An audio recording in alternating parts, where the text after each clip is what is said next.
Há um silêncio mortal pairando sobre muitas igrejas. O fogo se apagou, mas poucos perceberam. Os programas continuam, os cultos seguem, as músicas ecoam, mas a presença já não queima. É o retrato de uma geração acostumada ao movimento religioso, mas vazia de temor. Pedro, o apóstolo que conheceu o peso da vergonha e a glória da restauração, grita através dos séculos: sede sóbrios e vigilantes, porque o diabo, vosso adversário, anda em derredor, bramando como leão, buscando a quem possa tragar. 1 Pedro 5,8. Ele fala como alguém que provou da fraqueza e foi restaurado pelo poder da cruz. Ele sabe o que significa dormir espiritualmente quando Jesus pede vigilância. Ele sabe o que é negar o Mestre e depois ser olhado por ele com olhos de fogo e misericórdia. Antes de se tornar a voz firme do Pentecostes, Pedro foi o homem que desmoronou no pátio de Caifás. Enquanto o Mestre era açoitado, Pedro se aquecia junto à fogueira dos inimigos. Ali ele descobriu que não basta cantar alto, não basta jurar fidelidade, não basta andar sobre as águas por alguns instantes. O coração que não permanece desperto diante da cruz facilmente se rende ao medo. O sono espiritual tem esse poder. Transforma discípulos em fugitivos, transforma promessas em negações, transforma convicções em covardia. Mas Pedro também é testemunha de que a queda não precisa ser o fim. Ele ouviu o galo cantar, mas também ouviu Jesus perguntar 3 vezes: tu me amas? E cada resposta foi como fogo queimando sua vergonha. Naquele encontro às margens do mar da Galileia, Pedro foi restaurado. Foi ali que ele deixou de ser apenas pescador de homens, para se tornar pastor do rebanho do Cordeiro. Essa é a primeira lição que Pedro nos entrega. Não existe sono mais perigoso do que o sono da alma, mas também não existe despertamento mais real do que aquele produzido pelo olhar de Cristo. Não é a culpa que desperta, é a cruz. Não é o peso da queda que restaura, é a graça que chama de volta. No entanto, a tragédia de muitos hoje é permanecer no sono, sem jamais ouvir esse chamado. A igreja moderna canta sobre graça, mas teme falar de arrependimento. Prega sobre vitória, mas evita falar da cruz. A fé tornou-se espetáculo e o altar virou cenário. A mesma anestesia que tomou conta de Pedro naquela noite em Getsêmani, hoje domina multidões.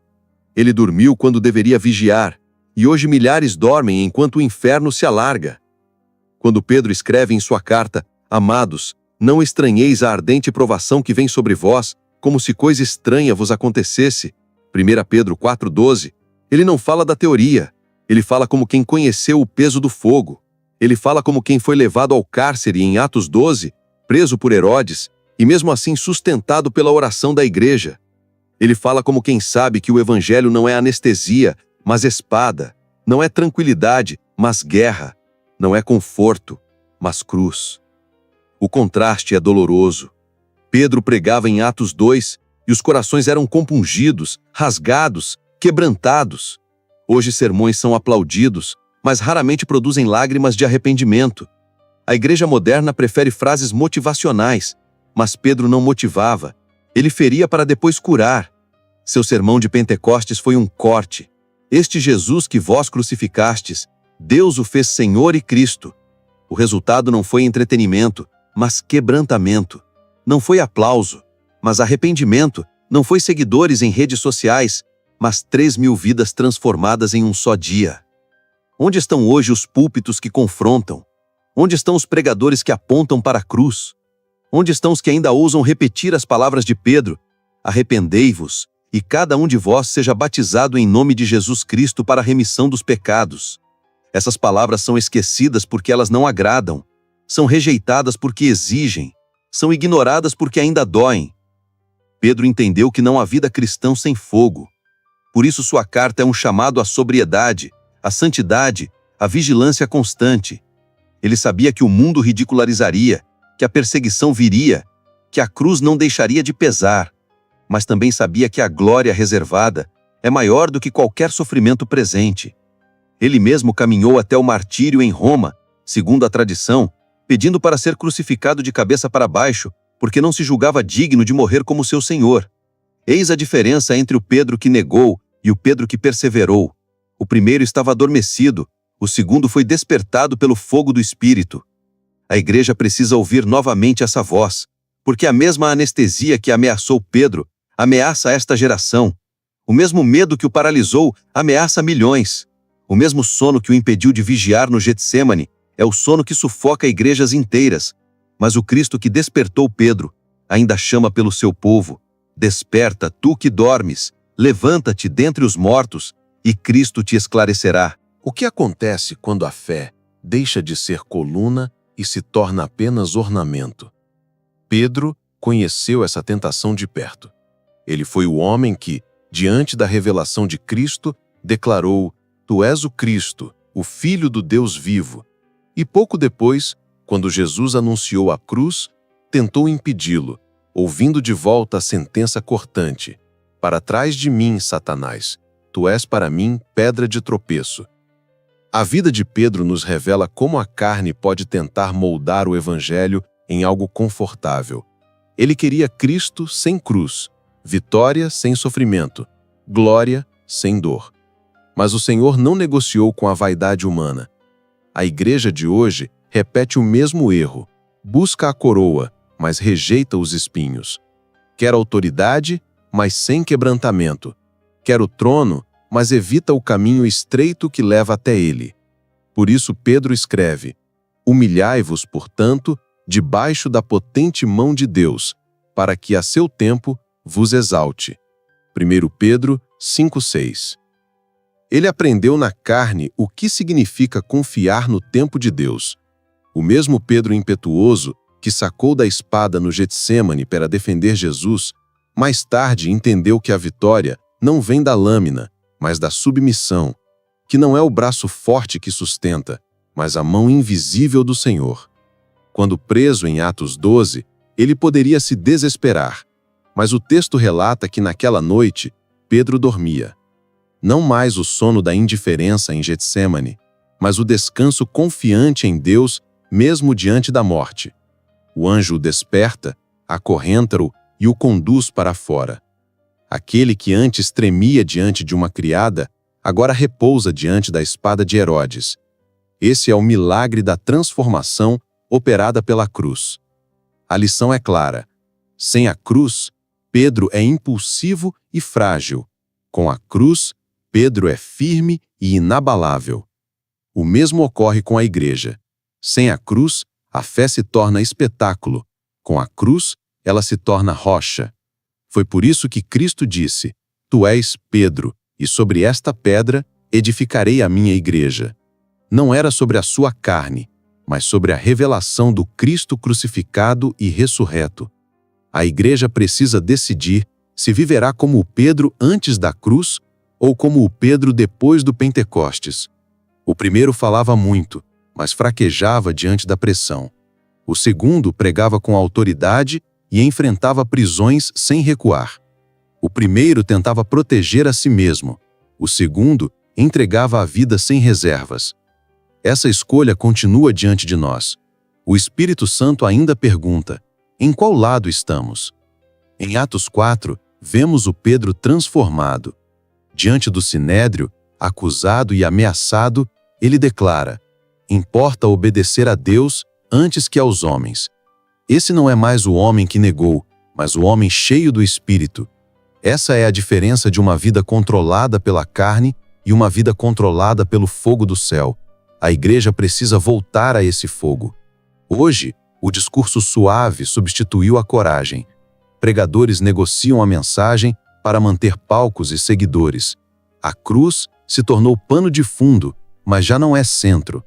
O evangelho sem cruz produz discípulos sem firmeza, pregadores sem temor e igrejas sem poder.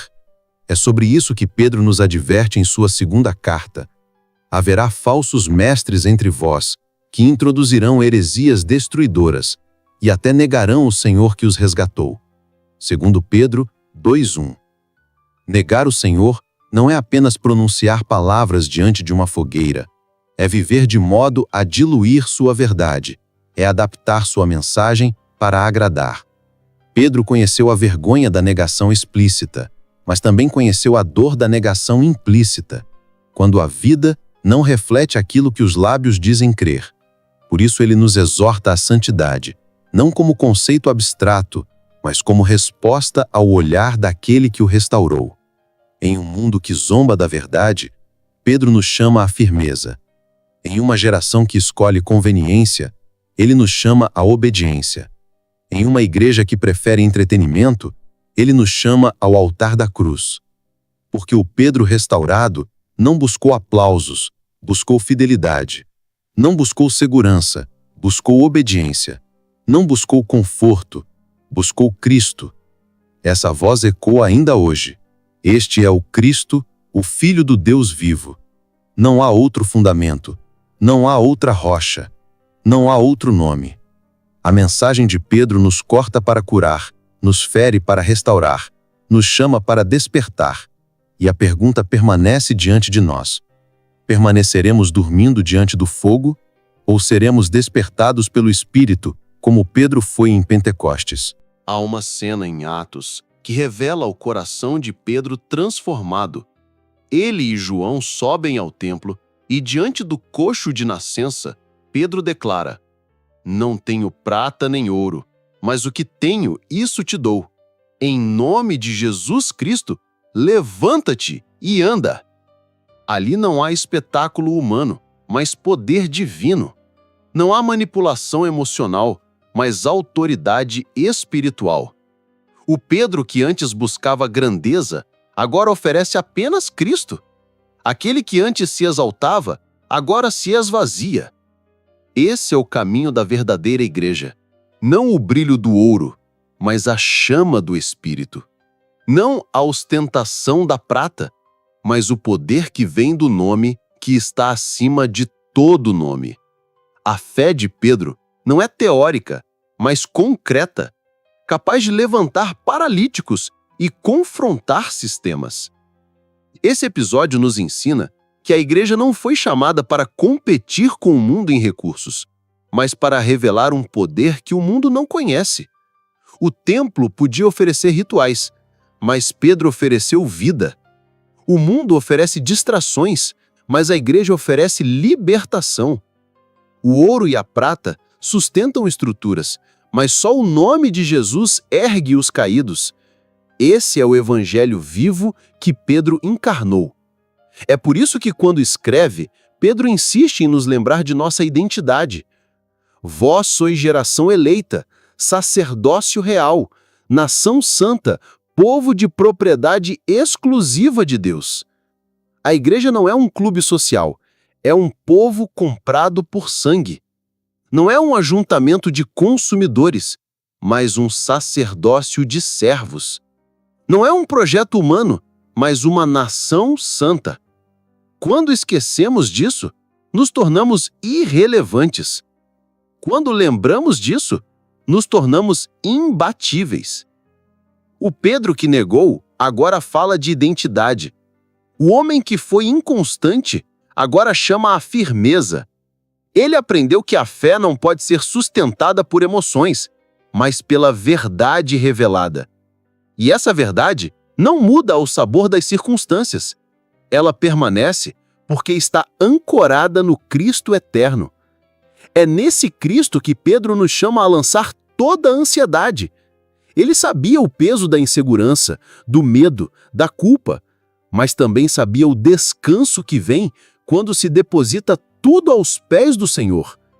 Esse conselho não é teoria, é fruto de experiência. Quem já chorou amargamente após negar, entende o valor da restauração. Quem já falhou gravemente, sabe a grandeza do perdão. Mas a restauração não o tornou complacente. Pelo contrário, fez dele uma voz de advertência. Em sua segunda carta, ele alerta: nos últimos dias virão escarnecedores, andando segundo as suas próprias concupiscências. Pedro sabia que o maior inimigo da fé não é apenas a perseguição externa, mas a corrupção interna. Não é apenas a espada de Roma, mas as vozes que distorcem o evangelho dentro da própria comunidade. Por isso ele insiste na necessidade de crescer no conhecimento de Cristo. Não basta a experiência passada, é preciso firmeza presente. Não basta uma chama inicial, É preciso óleo contínuo. Pedro viu multidões se maravilharem com sinais, mas também as viu abandonarem a fé. Ele sabia que somente a palavra sólida poderia sustentar em meio às tempestades. E ele conhecia bem as tempestades. Foi o homem que literalmente andou sobre as águas e afundou quando tirou os olhos de Jesus. Esse episódio não o envergonha, mas se torna testemunho.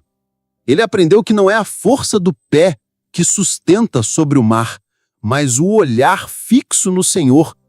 E essa lição ele repassa à igreja. Não tirem os olhos de Cristo, mesmo quando as ondas rugirem. O Evangelho segundo Pedro é um evangelho de confronto e esperança.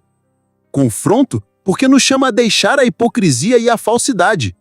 Esperança porque aponta para a herança incorruptível guardada nos céus. Confronto porque denuncia falsos mestres. Esperança porque nos assegura que o Senhor não retarda a sua promessa, mas é paciente, desejando que todos cheguem ao arrependimento. O coração de Pedro pulsa com urgência. Ele sabia que seus dias estavam contados. Em sua segunda carta, ele diz: certo estou de que em breve hei de deixar este meu tabernáculo, como também nosso Senhor Jesus Cristo já me o revelou. Essas palavras não são de um homem derrotado, mas de alguém pronto para o martírio. Ele sabia que morreria crucificado, mas não recuou. Essa é a autoridade de quem não apenas pregou, mas viveu até o fim. Essa autoridade falta em nossos dias. Temos vozes eloquentes, mas vidas frágeis. Palavras bem ensaiadas, mas corações divididos. A igreja precisa de menos técnicas e mais testemunho. Precisa de menos performance e mais vida entregue. Pedro nos chama a esse caminho, o caminho do altar, o caminho da cruz, o caminho do Cristo vivo. Quando Pedro escreve às igrejas dispersas, ele não oferece mensagens suaves, mas cartas impregnadas de realismo e esperança. Ele sabia que os cristãos enfrentavam perseguições, hostilidade e desprezo. Por isso ele os lembra de que são forasteiros e peregrinos.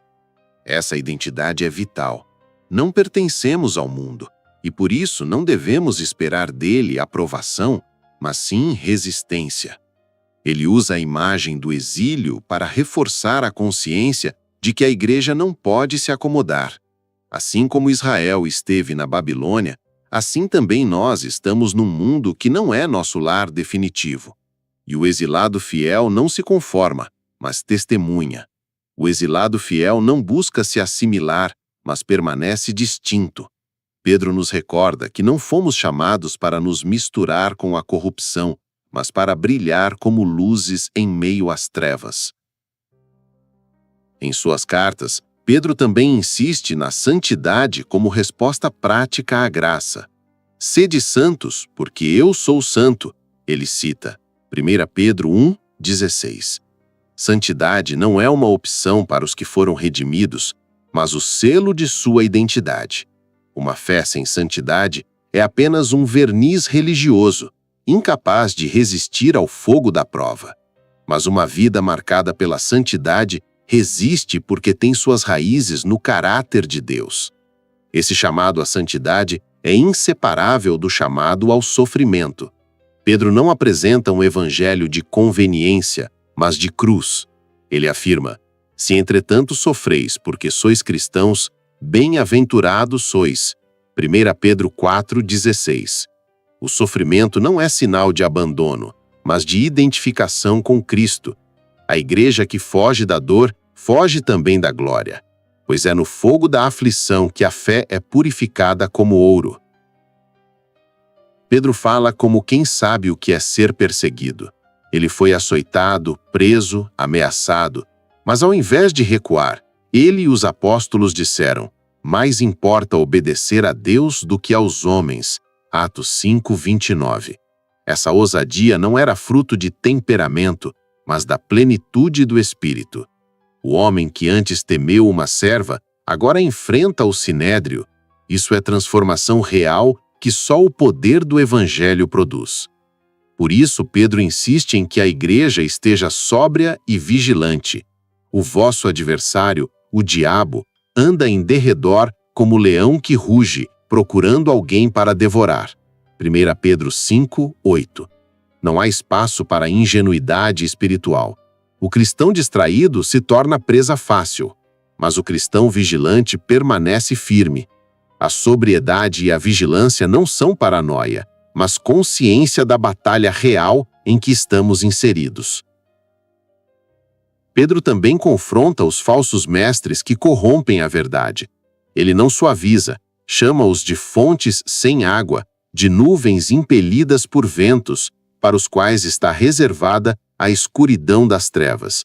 2 Pedro 2,17. Esse diagnóstico é severo porque o perigo é mortal.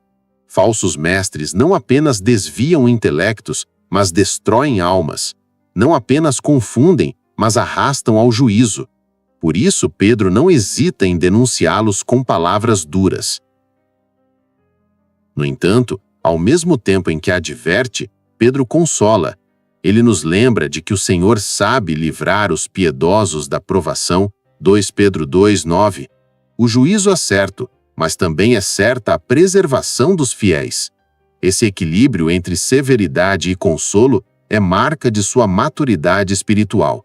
Ele não mascara o perigo, mas também não obscurece a esperança. Essa esperança está firmada na promessa da vinda do Senhor. Alguns zombavam, dizendo: onde está a promessa da sua vinda? Mas Pedro responde que o Senhor não retarda a promessa, mas é longânimo, desejando que todos cheguem ao arrependimento. 2 Pedro 3,9. O tempo de Deus não é o nosso. Ele não esqueceu, ele está dando oportunidade. E essa paciência divina é também um chamado à urgência. Aproveitemos o tempo enquanto é dia. A visão de Pedro é escatológica, mas não escapista. Ele não nos manda fugir da realidade, mas viver de modo santo e piedoso em expectativa do dia de Deus. 2 Pedro 3, 11 e 12. A esperança futura molda a conduta presente. Quem espera novos céus e nova terra não pode se conformar com a corrupção deste mundo. A esperança não é anestesia, é dinamite moral que nos impulsiona à santidade agora. O apóstolo também nos lembra do poder da palavra profética. Ele afirma que não seguimos fábulas engenhosamente inventadas, mas testemunhas oculares da majestade de Cristo. 2 Pedro 1,16. E garante que a profecia nunca foi produzida por vontade humana, mas homens falaram da parte de Deus, movidos pelo Espírito Santo. 2 Pedro 1,21. A base da fé não é imaginação humana, mas revelação divina, e por isso é sólida, inabalável e suficiente. Pedro nos chama a nos apegar a essa palavra como a uma lâmpada que brilha em lugar escuro. 2 Pedro 1,19. O mundo está mergulhado em sombras, mas a Escritura é a tocha que ilumina o caminho. Quem se desvia dela tropeça, quem a segue encontra segurança. Não precisamos de novas revelações, precisamos de fidelidade à revelação já dada. Essa fidelidade foi o norte da vida de Pedro e deve ser também o nosso. Em sua maturidade, Pedro aprendeu a unir firmeza e ternura. Ele adverte com coragem, mas também exorta com cuidado. Como pastor, chama as ovelhas a se submeterem aos presbíteros e os presbíteros a apacentarem o rebanho não por sórdida ganância, mas de boa vontade. 1 Pedro 5, 2. Ele não fala de teorias distantes, mas da vida comunitária concreta. Ele sabe que uma igreja saudável começa com liderança saudável. O Pedro que conhecemos não é um herói perfeito, mas um discípulo moldado pela graça. Ele conheceu o fracasso e a restauração, o medo e a coragem, a queda e a perseverança. E desse aprendizado, ele nos chama a viver como peregrinos santos, firmes na esperança, vigilantes na batalha e confiantes na promessa. Sua voz atravessa os séculos como um eco da própria voz de Cristo. Sigam-me, ainda que isso custe tudo.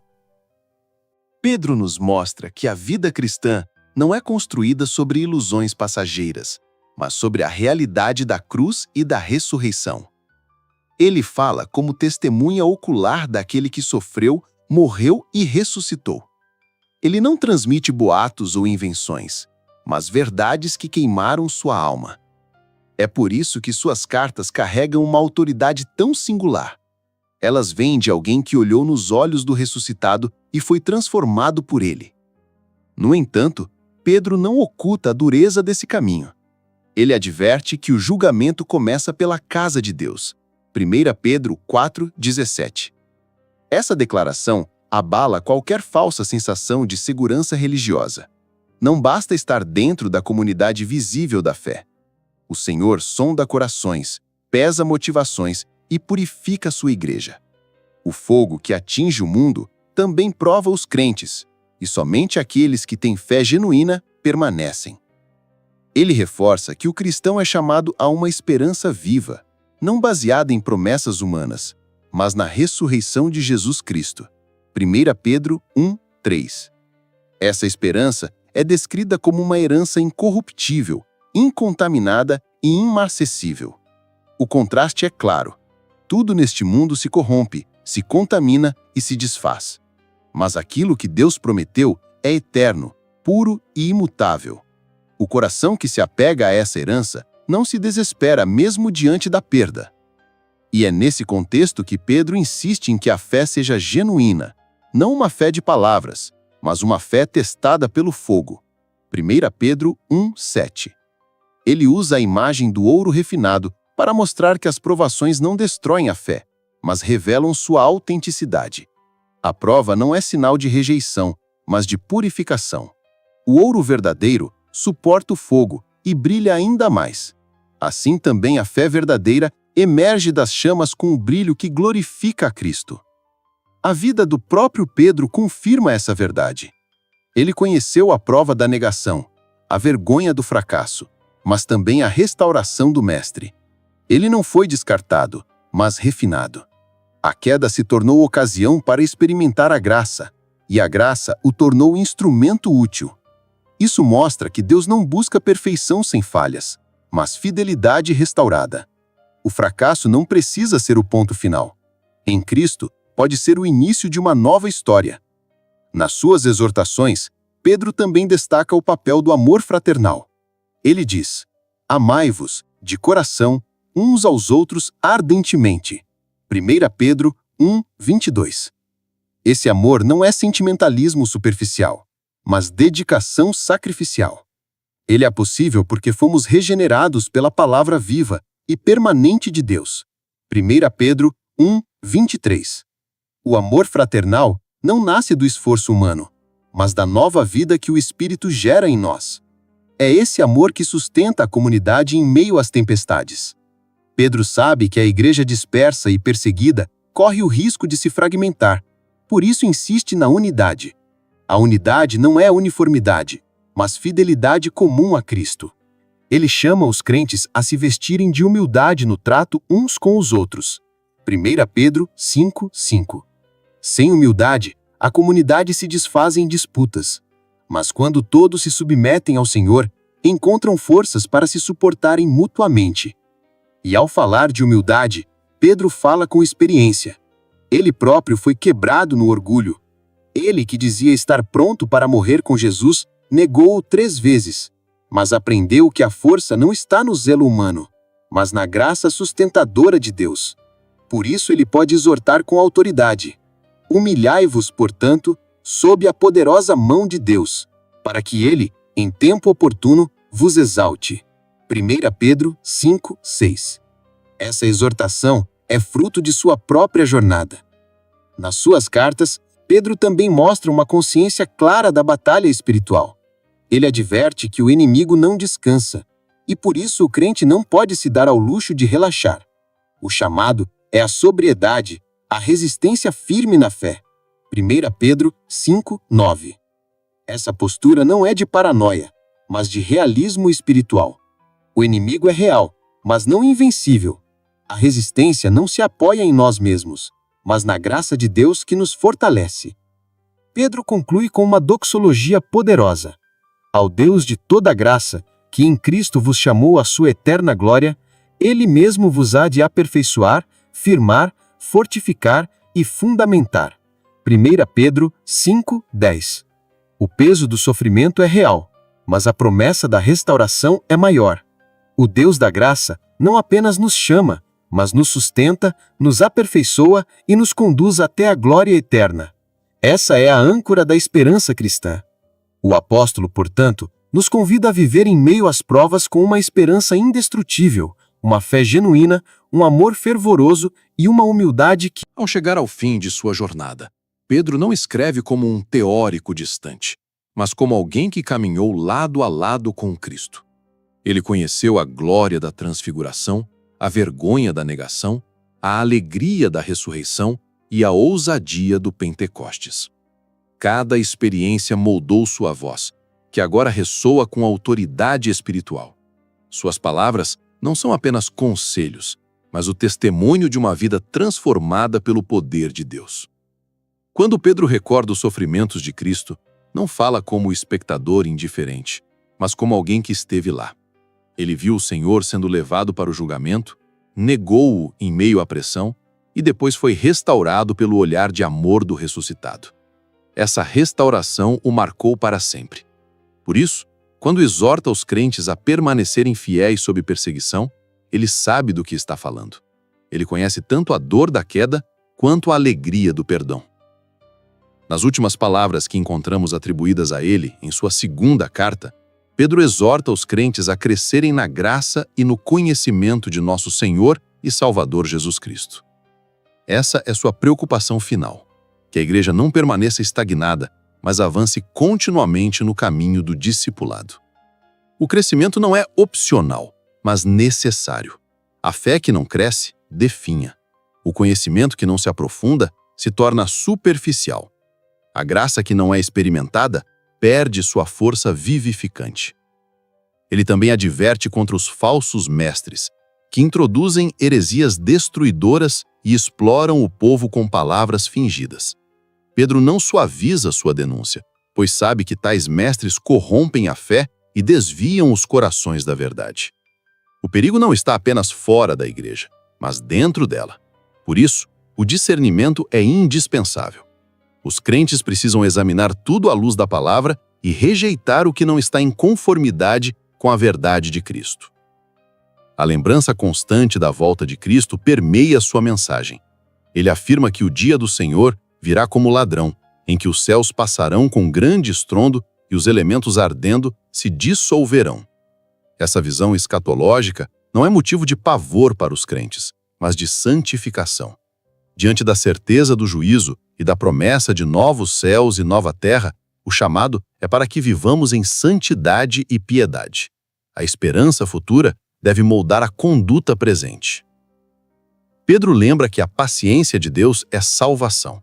O aparente atraso do juízo não é descaso, mas misericórdia. Deus está concedendo tempo para que mais pessoas se arrependam e sejam salvas. Essa perspectiva nos impede de cair no desânimo ou na impaciência.